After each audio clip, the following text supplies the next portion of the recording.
Hi friends, ಅಮ್ಮನ ಕೈ ರುಚಿಗೆ ಸ್ವಾಗತ. ರಾಗಿ ಲಾಡು ಮಾಡೋದು ಹೇಗೆ ಅಂತ ನೋಡೋಣ. ತುಂಬಾ ಹೆಲ್ತ್ಗೂ ಒಳ್ಳೆಯದು, ಶುಗರ್ ಪೇಷಂಟ್ಗಳಿಗೆಲ್ಲ ತುಂಬಾ ಒಳ್ಳೆಯದು. ನೋಡಿ, ಒಂದು ಬಾಣಲೆಯಲ್ಲಿ 2 ಸ್ಪೂನಷ್ಟು ತುಪ್ಪ ಹಾಕ್ಕೊಂಡು ಒಂದು ಸ್ವಲ್ಪ ಗೋಡಂಬಿ ಫ್ರೈ ಮಾಡ್ಕೊಳ್ಬೇಕು.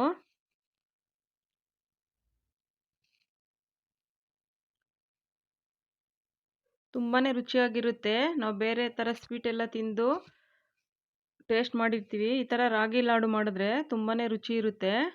ಒಮ್ಮೆ ಟ್ರೈ ಮಾಡಿ ನೋಡಿ.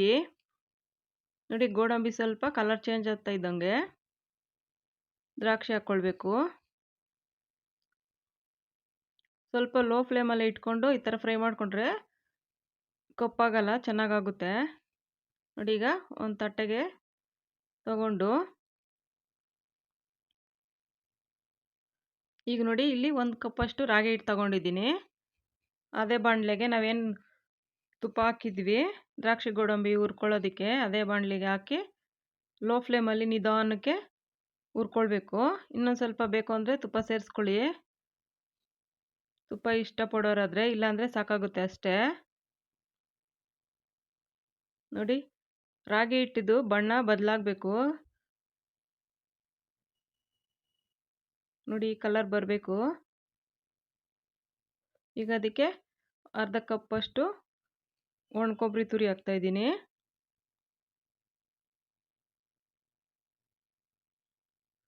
ನೋಡಿ, ಒಣ ಕೊಬ್ಬರಿ ತುರಿ ಹಾಕಿದ ನಂತರ ಜಾಸ್ತಿ ಏನು ಉರಿ ಬೇಡ. ಸ್ಟವ್ ಆಫ್ ಮಾಡೋ ಬಿಸಿನಲ್ಲೇ ಸ್ವಲ್ಪ ಈ ಥರ ಫ್ರೈ ಮಾಡಿದ್ರೆ ಫ್ರೈ ಆಗುತ್ತೆ. ನೋಡಿ, ಇಲ್ಲಿ ಅದಕ್ಕೆ ಸ್ವಲ್ಪ ಬೆಲ್ಲ ಕರಗಿಸ್ಕೊಳ್ಬೇಕು, ಪಾಕ ಏನು ಬೇಡ. ನೋಡಿ, ಒಂದು ಪಾತ್ರೆಗೆ ಒಂದು ಕಪ್ಪಷ್ಟು ರಾಗಿ ಹಿಟ್ಟು ಅಂದರೆ 3/4 ಕಪ್ಪಷ್ಟು ಬೆಲ್ಲ ಹಾಕಿದ್ದೀನಿ. ಒಂದು ಸ್ವಲ್ಪ ನೀರು ಹಾಕ್ಕೊಂಡು ಈ ಥರ ಕರಗಿಸ್ಕೊಳ್ಬೇಕು. ಕರಗಿಸಿದ್ರೆ ಸಾಕು, ಪಾಕ ಮಾಡೋದು ಬೇಡ. ಪಾಕ ಮಾಡಿದ್ರೆ ಉಂಡೆ ಗಟ್ಟಿ ಬಂದ್ಬಿಡುತ್ತೆ. ನೋಡಿ, ಕರಗಿದೆ. ಈಗ ಅದಕ್ಕೆ ಇವಾಗ ರಾಗಿ ಹಿಟ್ಟು ತಣ್ಣಗಾಗಿದೆ, ಅದಕ್ಕೆ ಹುರಿದಿರೋಂಥ ದ್ರಾಕ್ಷಿ ಗೋಡಂಬಿ ಮತ್ತು ಸ್ವಲ್ಪ ಏಲಕ್ಕಿ ಪೌಡ್ರು ಸ್ವಲ್ಪ ನೋಡಿ ಚೆನ್ನಾಗಿ ಮಿಕ್ಸ್ ಮಾಡ್ಕೊಳ್ಬೇಕು.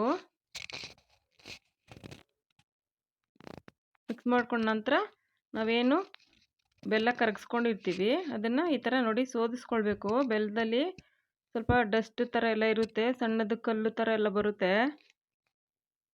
ನೋಡಿ, ಈಗ ಮಿಕ್ಸ್ ಮಾಡಿಕೊಂಡು ಉಂಡೆ ಕಟ್ಟ ಅದಕ್ಕೆ ನೋಡಿಕೊಂಡು ಪಾಕ ಹಾಕ್ಕೊಳ್ಳಿ. ತುಂಬ ನೀರು ಬೇಡ, ತುಂಬ ಗಟ್ಟಿನೂ ಬೇಡ, ಹದವಾಗಿದ್ದರೆ ಚೆನ್ನಾಗಿರುತ್ತೆ ತಿನ್ನೋಕ್ಕೆಲ್ಲ. ಏಕಾದಶಿ ಹಬ್ಬಗಳಲ್ಲೆಲ್ಲ ಈ ಥರ ರಾಗಿ ಉಂಡೆ ಮಾಡೇ ಮಾಡ್ತಾರೆ. ತುಂಬ ರುಚಿನೂ ಇರುತ್ತೆ. ನೋಡಿ, ಒಂದು ಸ್ವಲ್ಪ ಪಾಕ ಹಾಕ್ತಾ ಇದ್ದೀನಿ ನಾನು.